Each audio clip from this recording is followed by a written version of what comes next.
Halo Sobat Balap, bertemu lagi dengan saya Melinda Paramita di podcast Bincang Kumham.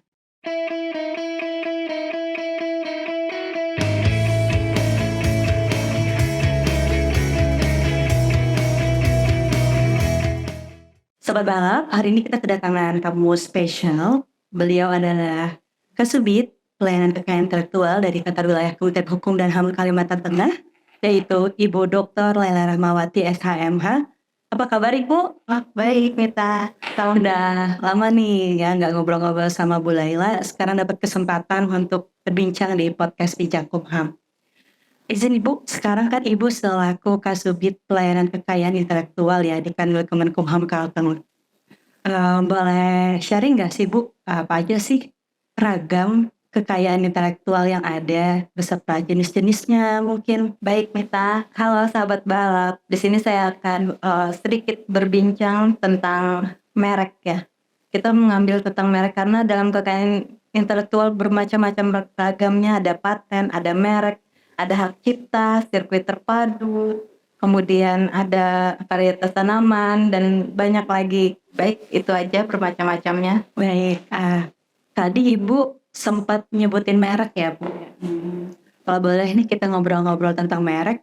Sebenarnya apa sih Bu artinya merek kalau dari kekayaan intelektual sendiri? Kalau merek itu menurut Undang-Undang Nomor 20 Tahun 2016, merek merupakan suatu tanda baik berupa gambar, huruf, logo, angka, ataupun suara jenisnya. Kemudian yang dikombinasikan baik berupa ada yang memiliki perbedaan maupun persamaan, namun dalam kegunaannya dalam perdagangan mempunyai ciri-ciri khas yang tertentu yang digunakan untuk barang maupun jasa. Baik Bu, kalau gitu tadi kan pengertian merek ya. Nah sekarang kalau merek sendiri itu jenisnya ada macam-macam ya Bu? Banyak sekali jenisnya. Di masyarakat kita mengenal ada yang namanya merek dagang ya. Merek dagang itu kalau kita di pasaran pasti kita melihat jamu. Jamu berupa misalnya mereknya Sidong Muncul, kemudian teh botol sosro. Kemudian ada juga yang jenis-jenis seperti permen tolak angin, itu namanya merek dagang. Kemudian kita masuk kemudian merek jasa. Merek jasa itu seperti label KFC, kemudian Ramayana Department Store, kemudian merek-merek Carrefour, seperti itu. Kemudian ada juga yang namanya merek kolektif. Merek kolektif itu seperti Coca-Cola, persamaannya ada Big Cola dan sebagainya. Kemudian merek dari fungsional kita tahu berfungsi ya. Merek fungsional itu seperti jenis pasta gigi, Pepsodent, kemudian sabun-sabun, loop dan sebagainya. Kemudian merek Citra. Merek Citra itu merupakan sebuah brand yang mempunyai identitas tertentu seperti iklan dari salah satu iPhone atau dari merek makanan Starbucks atau apa sebagai macamnya. Dan yang terakhir adalah merek ekspresial, itu berupa rumah makan yang mempunyai ciri khas tertentu seperti restoran Tempo dulu, seperti itu.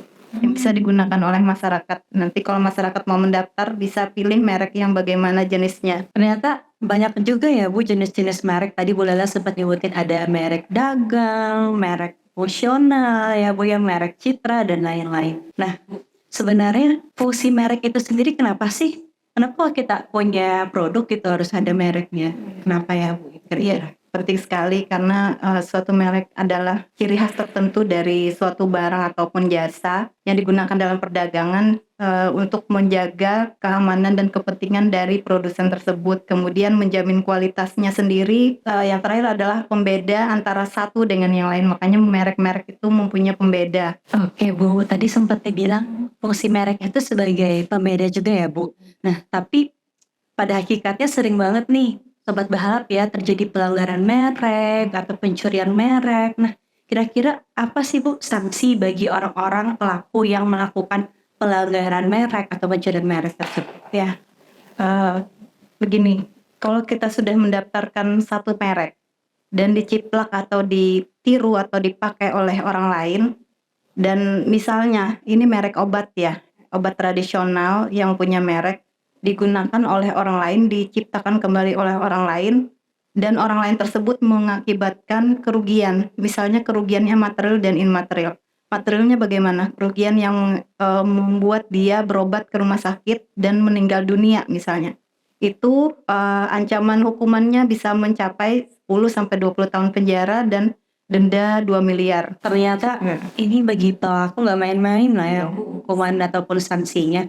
Baik, tadi kan seputar merek. Nah, sekarang gimana nih Bu kalau misalnya ada sobat balap yang ingin mendaftarkan mereknya, boleh sharing dong Bu gimana tata cara pendaftaran merek maupun ada biayanya juga kalau nyari? Ya baik.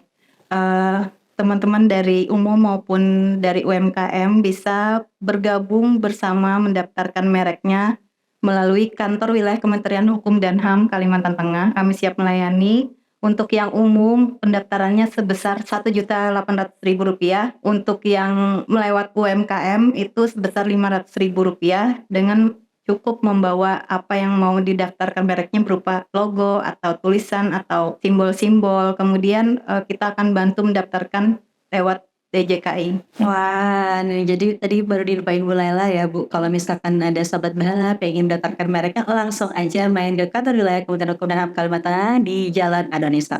Baik Bu, mungkin ada closing statement atau pesan terakhir bagi sobat-sobat balap nih Ya. untuk pendaftaran merek kekayaan intelektualnya, boleh Bu?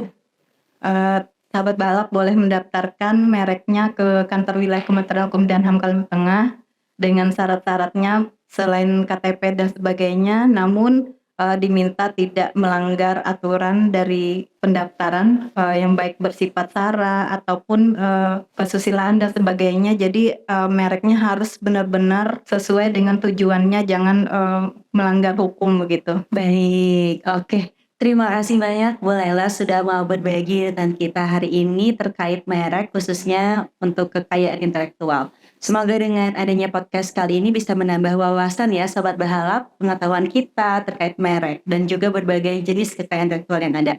Mungkin nanti next kita bisa bincang-bincang lagi ya Bu untuk jenis kekayaan intelektual lainnya. Terima kasih banyak Bu Laila sudah mampir di podcast Pincakumham. Dan inilah podcast Pincakumham hari ini. Sampai jumpa di podcast Pincakumham di lain kesempatan.